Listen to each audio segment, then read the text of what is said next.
അർച്ചന, ഒരു 10-70 വർഷക്കാലം നമ്മളുടെ ഇടയിൽ സാംസ്കാരിക കേരളത്തിന് സാനു മാസ്റ്ററെ ഒഴിവാക്കി ഒരു വാർത്തകളോ ഒരു കാര്യവുമില്ലായിരുന്നു. എല്ലാ ഭാഗത്തും നിറഞ്ഞു നിൽക്കുന്ന ഒരു ബഹുമുഖ പ്രതിഭ, ഏതെങ്കിലും ഒരു കോളത്തിൽ അല്ലെങ്കിൽ ഏതെങ്കിലും ഒരു പരാമർശത്തിൽ ഒതുക്കി നിൽക്കാൻ പറ്റുന്ന ഒരാളായിരുന്നില്ല MK സാനു മാസ്റ്റർ എന്ന് പറയുന്നത്.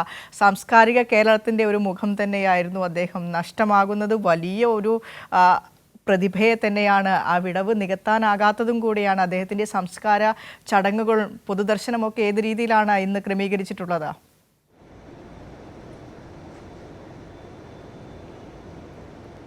വിൻഷ പറഞ്ഞതുപോലെ തന്നെ സാഹിത്യ കേരളത്തിന് അദ്ദേഹം നൽകിയ സംഭാവന എണ്ണിയാൽ ഒതുങ്ങാത്തതാണ്.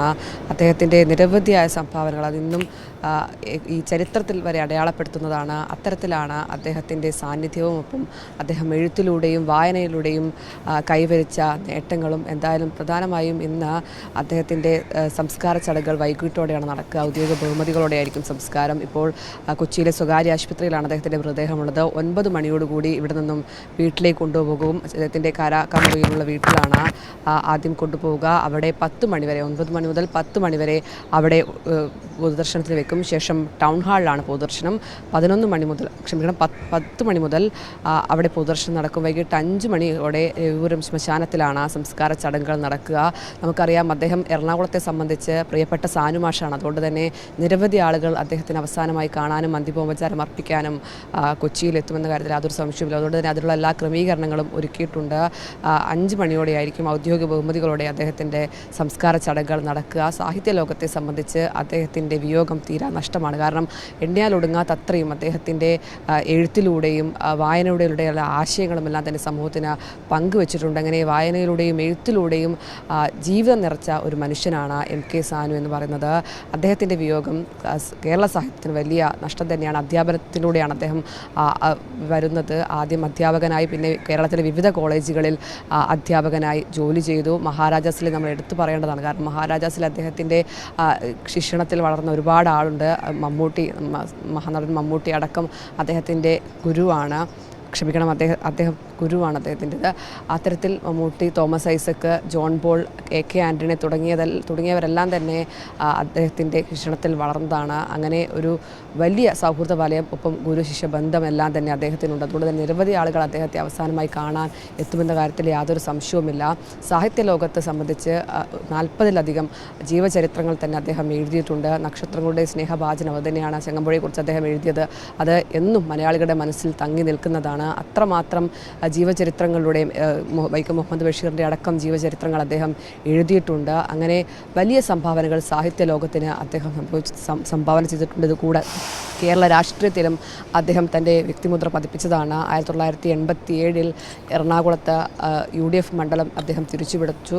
ഇടത് സ്വതന്ത്രനായിട്ടാണെന്ന് മത്സരിച്ചത്. അങ്ങനെ നിയമസഭയിലും അദ്ദേഹം എത്തി. അങ്ങനെ രാഷ്ട്രീയത്തിലും ഒപ്പം സാഹിത്യത്തിലും എല്ലാം തന്നെ അദ്ദേഹം വ്യക്തിമുദ്ര പതിപ്പിച്ചയാളാണ്. അങ്ങനെ ഒരുപാട് അടയാളപ്പെടുത്തലുണ്ട്. കാരണം സാഹിത്യവും ഒപ്പം ചരിത്രവുമെല്ലാം ഉള്ള കാലത്തോടത്തോളം സാനുമാഷിൻ്റെ സൃഷ്ടികളും സാനുമാഷിൻ്റെ സംഭാവനകളും എന്നും മലയാളികൾക്ക് പ്രിയപ്പെട്ട തന്നെയായിരിക്കും. അത്രമാത്രം അദ്ദേഹം എഴുത്തിലൂടെയും വായനയിലൂടെയും തന്നെ മനുഷ്യരെ അത്രമാത്രം അടുത്തറിഞ്ഞിട്ടുണ്ട്. ഒരു മണൽത്തരിയോളം വലുതെന്ന് മാത്രമാണ് സാനുമാഷ് എന്നും പറയുക. അത്രത്തോളം ലളിതമായിരുന്നു അദ്ദേഹത്തിൻ്റെ ജീവിതം. ആരദ്ദേഹത്തെ സമീപിച്ചാലും അദ്ദേഹം ഇടമുറിയാതെ അദ്ദേഹം സംസാരിച്ചു കൊണ്ടേയിരിക്കും. നമുക്കറിയാം, അദ്ദേഹം ഈ രോഗാവസ്ഥയിലാകുന്നതിന് മുൻപ് വരെ വേദിയിൽ നിറഞ്ഞ സാന്നിധ്യമായിരുന്നു.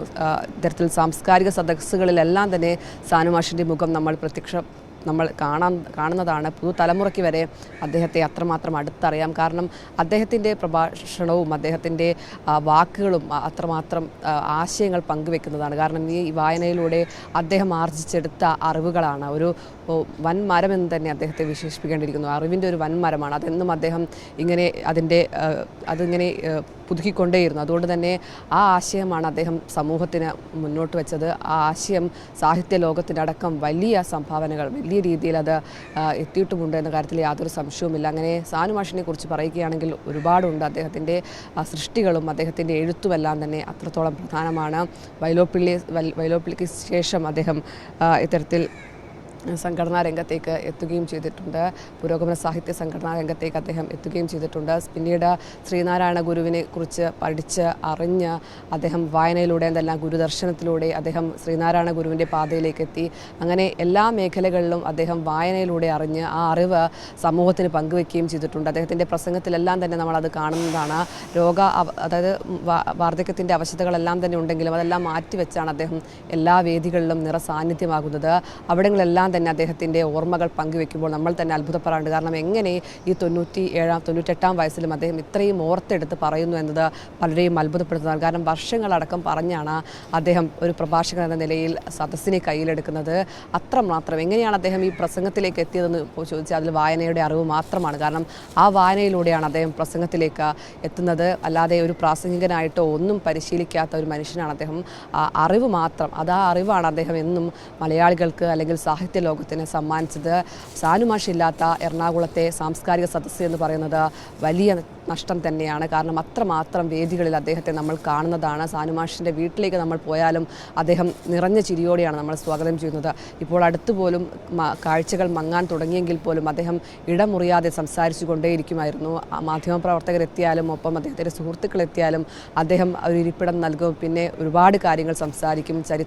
ഒരു ചരിത്ര പുസ്തകം പോലെയാണ് സാനുമാഷ്. അത്രത്തോളം അദ്ദേഹത്തിൻ്റെ അറിവും ആഴവും നമ്മൾ കണ്ടതാണ്. ഒരു അറിവിൻ്റെയും ഒപ്പം ഈ വായനയുടെയും എല്ലാം തന്നെ ആഴം അത് മലയാളികൾക്ക് സാഹിത്യ ലോകത്തിന് അദ്ദേഹം സമ്മാനിക്കുകയും ചെയ്തിട്ടുണ്ട്. 40-ലധികം ജീവചരിത്രങ്ങൾ, വൈക്കം മുഹമ്മദ് ബഷീറിൻ്റെ ഒപ്പം ചങ്ങമ്പുഴയുടെ ജീവചരിത്രമെല്ലാം തന്നെ അത്രമാത്രം മൂല്യമുള്ളതാണ്. അതെല്ലാം തന്നെ മലയാളികളുള്ളിടത്തോളം കാലം, ഈ സാഹിത്യ ലോകമുള്ളിടത്തോളം കാലം അത് മായ്ക്കപ്പെടുകയില്ല. അതെന്നും അടയാളപ്പെടുത്തിക്കൊണ്ടേയിരിക്കും. അങ്ങനെ സമൂഹത്തിൽ സാഹിത്യ ലോകത്ത് വലിയ സംഭാവനകൾ നൽകി തൻ്റെ വ്യക്തിമുദ്ര പതിപ്പിച്ചയാളാണ് വിടവാകുന്നത്. അദ്ദേഹത്തിൻ്റെ വിയോഗ വാർത്ത അറിഞ്ഞ നിരവധി പേർ കൊച്ചിയിൽ ഇന്നലെ അടക്കം എത്തിയിരുന്നു. ഇന്നലെ കൊച്ചിയിൽ സ്വകാര്യ ആശുപത്രിയിൽ അല്പനേരം അദ്ദേഹത്തിൻ്റെ മൃതദേഹം പൊതുദർശനത്തിന് വെച്ചിരുന്നു. അവിടെയും നിരവധി ആളുകൾ എത്തി. മന്ത്രി പി രാജീവ് അടക്കം ഇന്നലെ എത്തിയാണ് അനുശോചനം രേഖപ്പെടുത്തിയത്. ഇന്നും വലിയ രീതിയിൽ, അതായത് രാഷ്ട്രീയ രംഗത്തും സാമൂഹിക രംഗത്തും സാംസ്കാരിക രംഗത്തും അത്രമാത്രം ബന്ധങ്ങളും അടുപ്പവും അദ്ദേഹത്തിനുണ്ട്. വലിയൊരു സൗഹൃദ വലയമുണ്ട്.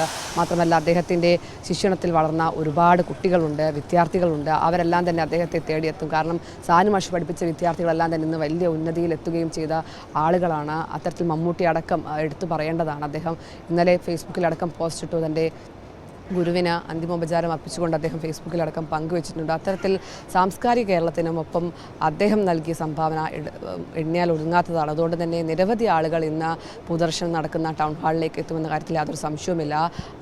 4 മണിയോടുകൂടിയാണ് ഔദ്യോഗിക ബഹുമതികളുടെ സംസ്കാരം നടക്കുക. മുഖ്യമന്ത്രി അടക്കമുള്ള ആളുകൾ ഇന്ന് എത്തുമെന്നാണ് നമ്മൾ പ്രതീക്ഷിക്കുന്നത്. എന്തായാലും അത്തരത്തിലാണ് അദ്ദേഹത്തിൻ്റെ സൗഹൃദ വലയം. കാരണം അദ്ദേഹം എപ്പോഴും എന്താണ് തങ്ങൾ ഈ സാഹിത്യ ലോകത്തും ഒപ്പം വായനയിലൂടെ എല്ലാം നേടിയതെന്ന് ചോദിക്കുമ്പോൾ അദ്ദേഹം പറയുന്നത് ഒറ്റ കാര്യമാണുള്ളത്.